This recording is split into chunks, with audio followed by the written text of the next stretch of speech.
Hi guys, and welcome to Magic. In this video I'm going to be creating arguably 80% of the most important features from Gmail. And more importantly, I'm going to do it in some 10 minutes or maybe 15. Let's see. Now first, we need to have an SMTP and a POP3 server. Magic happens to have a fairly kick-ass slots for retrieving and sending emails using a POP3 server and an SMTP server. So for simplicity reasons, I've set up a Gmail account because it actually allows me to access my POP3 server.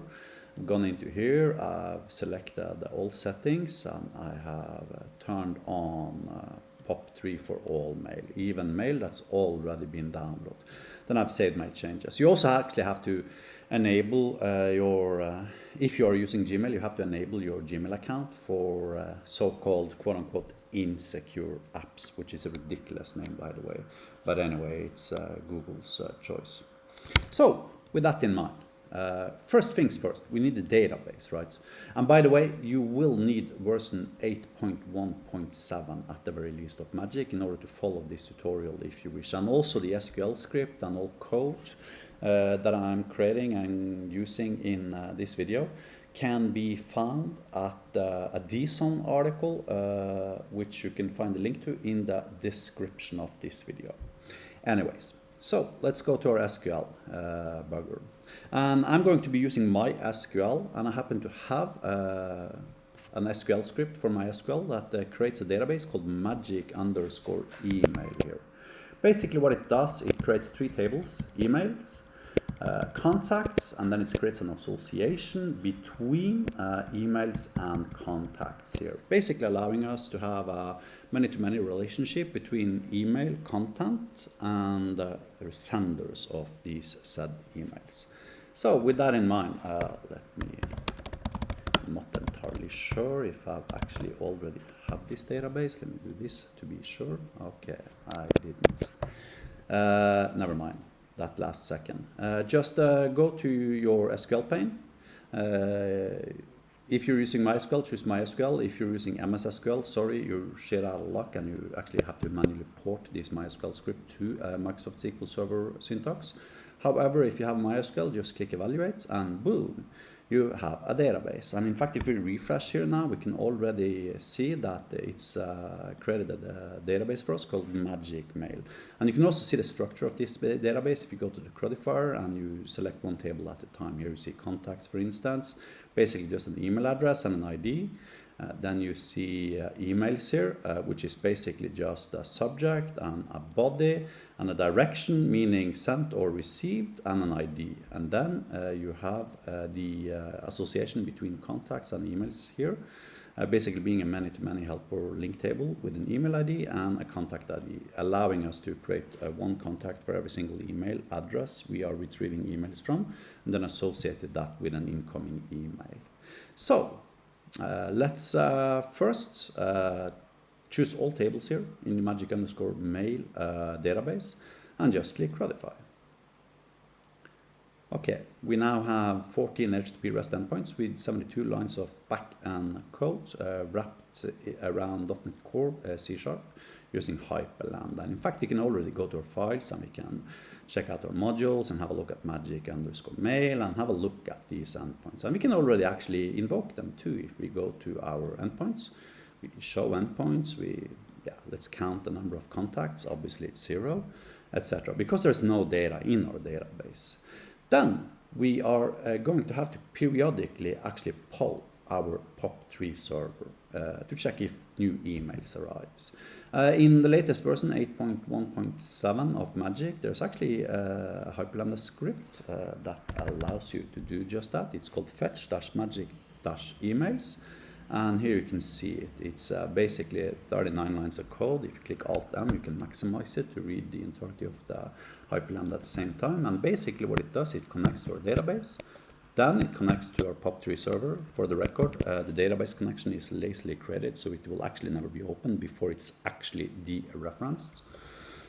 Then it just retrieves the most important entities from this email, which is of course coming in a structured manner in Lambda syntax. Then it retrieves the sender ID, basically ensuring that if the sender doesn't exist in our contacts database from before, it actually creates it.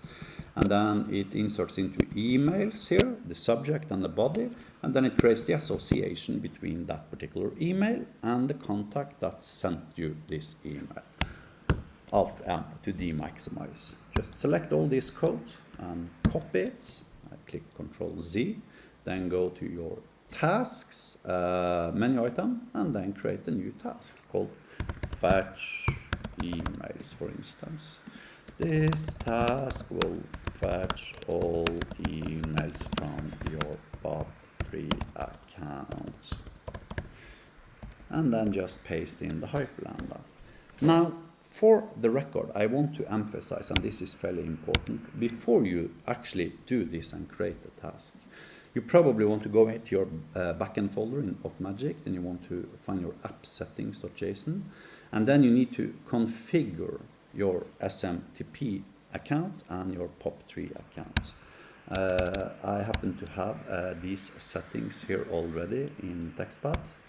But there will be example settings also found in the DSON article, which you can find a link to in the description of this YouTube video if you want to have some example settings. And I'm going to paste it in. And why did this act funny? Because we have a missing quote here.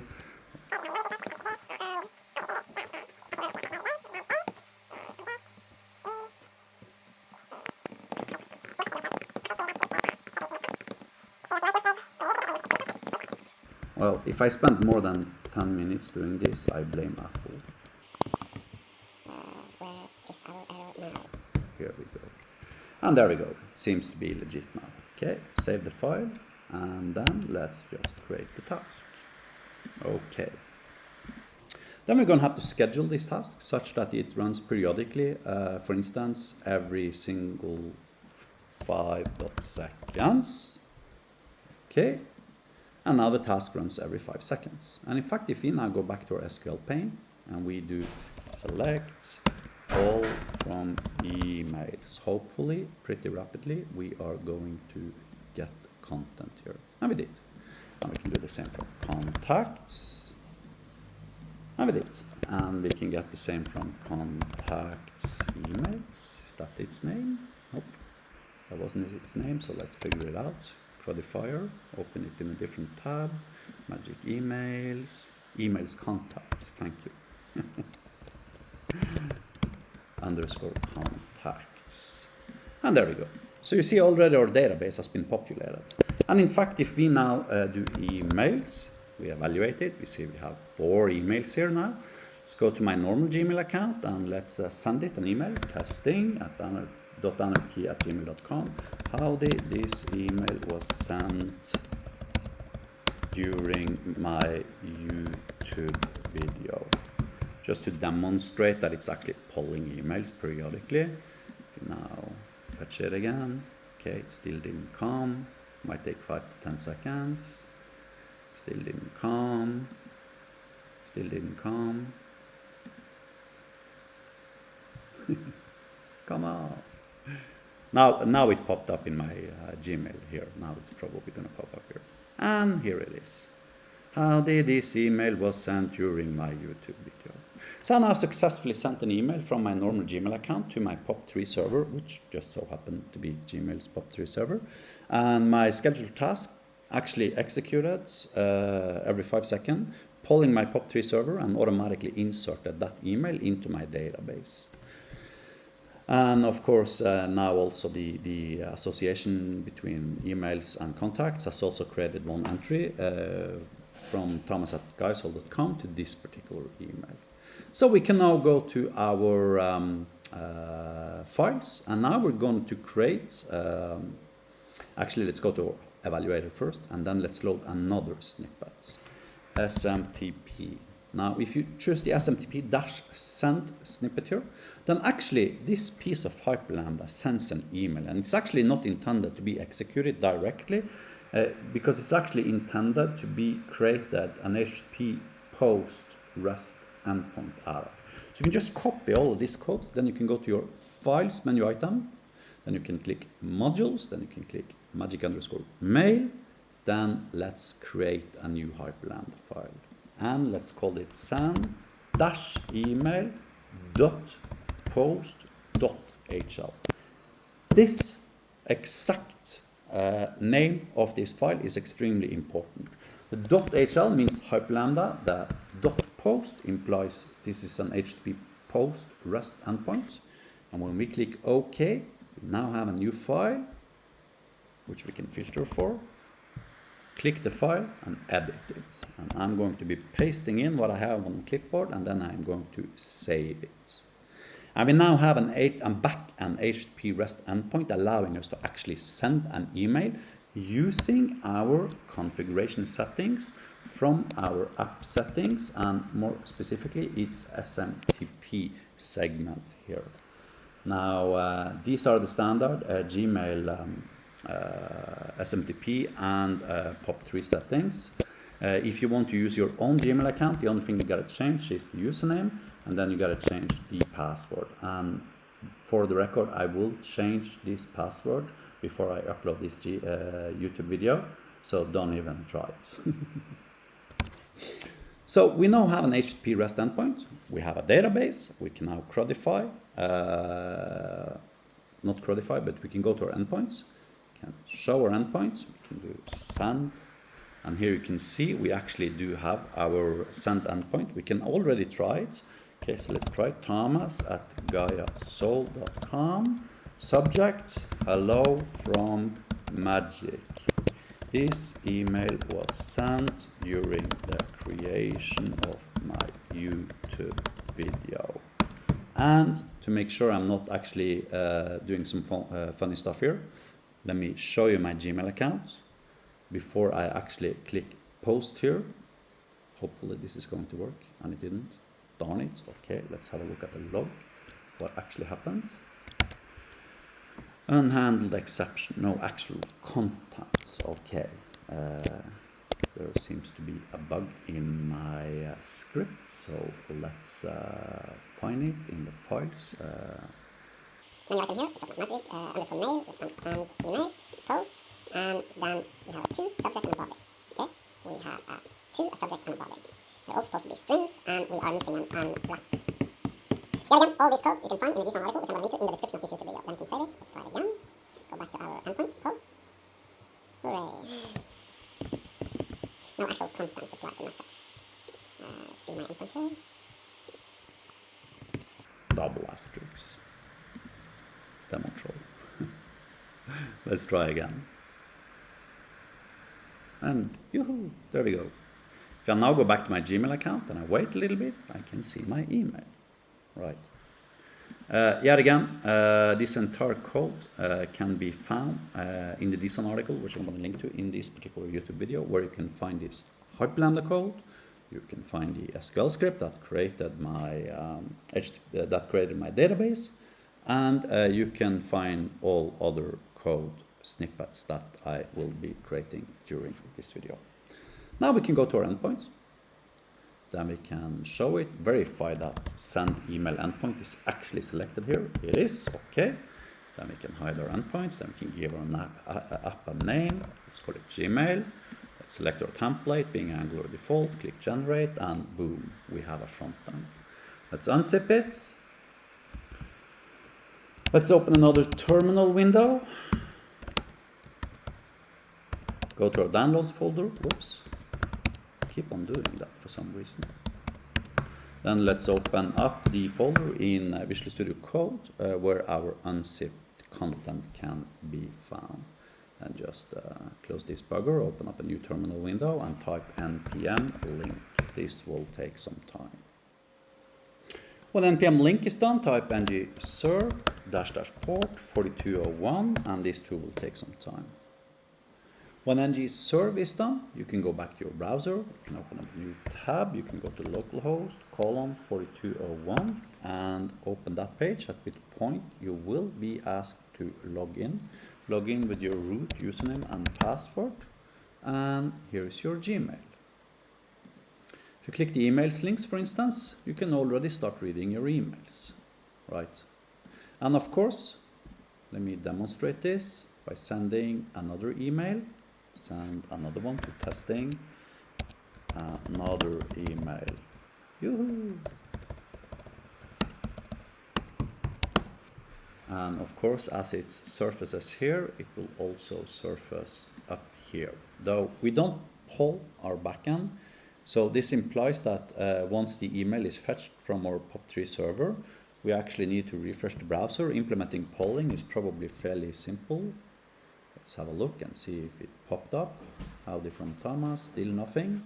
Let's try refreshing. It might take 5 seconds before our background service actually polls our POP3 server. But here you can see it, another email. And of course, we now have a new button here.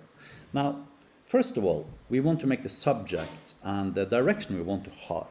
So let's go into our Angular code and start editing it. Okay, opening up the source, app, components, emails, modules, edit emails component.html and CSS and TS is the stuff that actually encapsulate this module window. So let's first make sure our subject is 100% width, entity field width full. Okay, let's create that CSS class. Dot full width 100%. Save all files. Save all. Okay, we should now have 100% width subject line here. Hopefully. New. And we didn't. Why didn't we? Edit emails component. Number. This is because this is the ID. Here we have the subject. Let's see what the name was. Full. Okay, let's save it again. Try once more.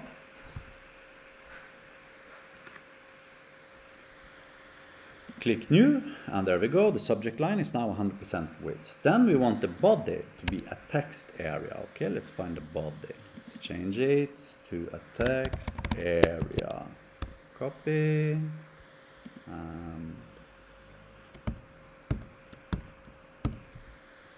See if it turned into a text area now, or if you actually have to move the material form field. I'm not entirely sure. I can't remember the Angular syntax, to be honest with you.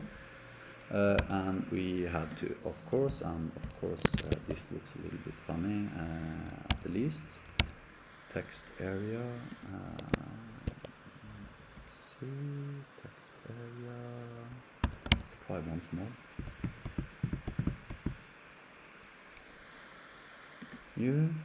Okay, we now have a text area. We want it to be dash full CSS class. We probably want it to be rows equal 20.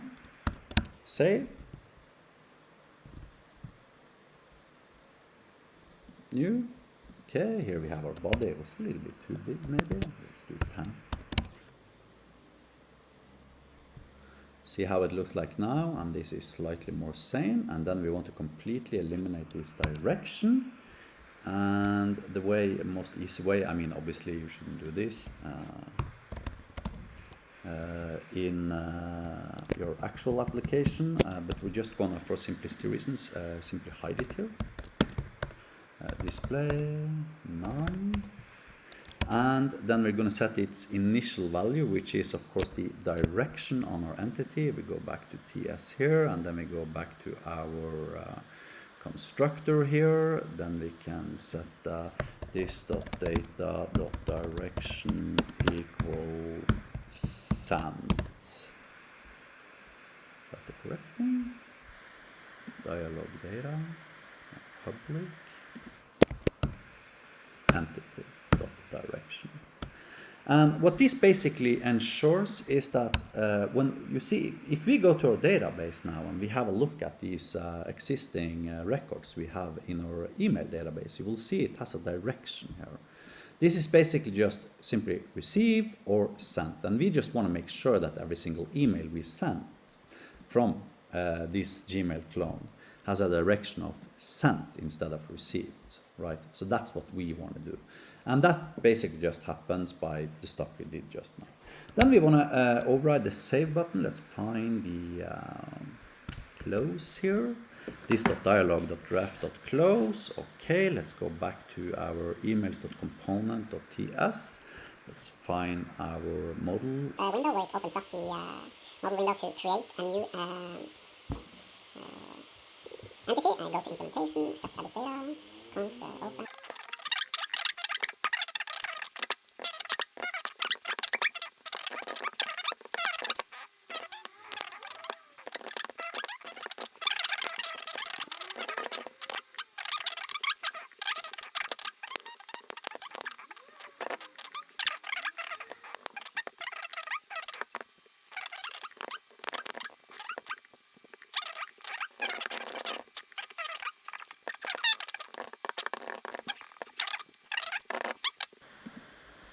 Yoo-hoo, let's check our console. Okay, data, body, subject, this.service.send email post. Jesus.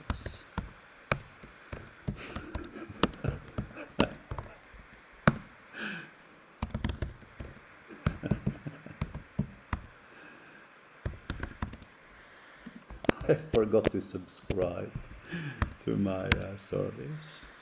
Okay, now it should work. Yet again, this is the last email currently.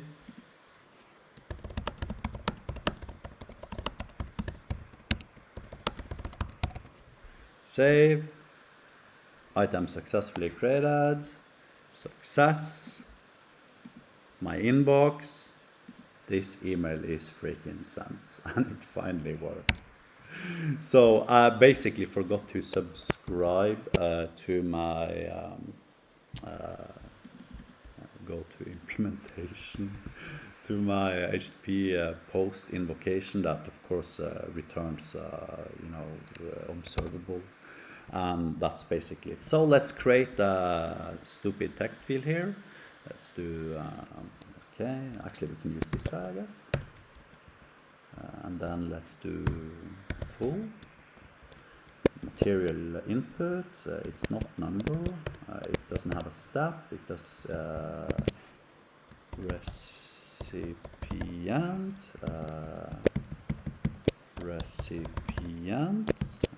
autocomplete off, that's probably okay.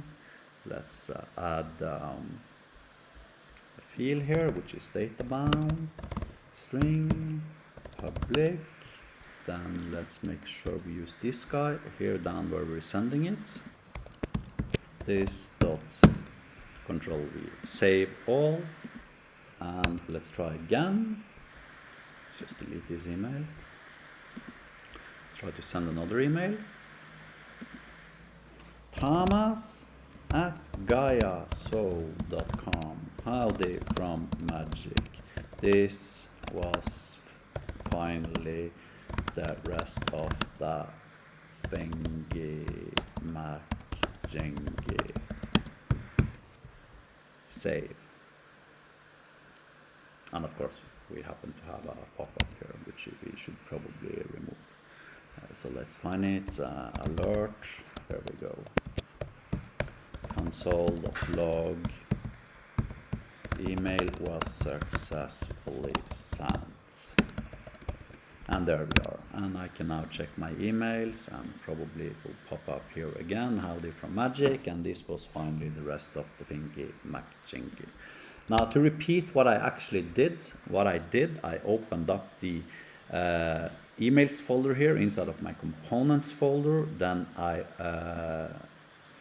didn't really do that much here. I don't think I did really anything in the final solution. However, in the edit.emails.components here, I basically added this piece of code. I did it before. It's actually invoking this.dialogref.close, which actually will ensure that my email is physically saved into my database. And then this one invoked my Hyperlambda HTTP REST post endpoint, which is actually responsible for actually saving my email. I guess I should probably have done something like this. to make sure that I'm only closing the dialog once actually the HTTP post invocation is successful, and I should probably also add some sort of like error here. This dot show. Do we have a snack bar here? Yeah. Okay, let's use the snack bar. This dot snack bar dot show. Is it open? Error.message. I think it is. Okay. Hopefully this will work. Let me check it out before I wrap up the YouTube video. F12 to see if there are any bugs. So far so good. You. Thomas, let me use my other email address just for fun now. Foobar, howdy world, save. And now you see it stops and it waits for the HTTP service that actually sends the email to return success before it actually closes the dialog window. Let me show it again, and this time with not so many confusing things wrapping my screen. So new here, Thomas at GaiaSoul.com. Howdy. Actually, let me write a bogus email address here just for fun, just to illustrate the point here. Save and error, right? Now the reasons why, obviously, is because this is not a valid email address. Now it is. If I now try to save it, boom, success. And I should now have 200 emails here. One going to Thomas at servergardens.com, and another one going to Thomas at GaiaSoul.com, which are basically aliases towards my same Gmail account. And actually this is it. And we can now actually filter, of course, like we can in any other Magic application. Another email, we can sort, we can edit items. I guess that doesn't really make that much sense because these are emails. We should probably disable the edit button somehow. And we should also probably disable or remove the delete button too, right? Because we don't really necessarily want to have these types of features. And more importantly, if we maximize here, then actually we have received being my inbox, and we have sent being my outbox. So these are all the emails I've sent, and these are all the emails I have received. And of course, this thing should probably be the direction thing here, should probably end up becoming something like a bulleted list or a select drop-down or radio buttons or something like that, allowing you to choose either sent items or received items. But arguably, we now have 80% of the features from Gmail, of course, in a single user solution. If we wanted to, we could probably expand upon this SQL script here and allow us to have multiple users and associate each email and each contact with the user, etc., and have a multi-user solution, effectively resulting in that we'd have enterprise Gmail capacity, and of course the whole thing is 100% perfectly responsive. It works down to roughly, I think it is 500 in pixel width or something, and we can basically hence use it as our iPhone email client if we want to. And that's it. We've now arguably implemented 80% of the most important features from Gmail, and we did it in a little bit more than 15 minutes, unfortunately, due to a couple of demo trolls. However, still fairly impressive, I think. Now, yet again, there's a description in the YouTube video from where you can find the code I'm using in this video. In addition to that, there's a link in the description to where you can download Magic. Thank you for watching. Have a nice day.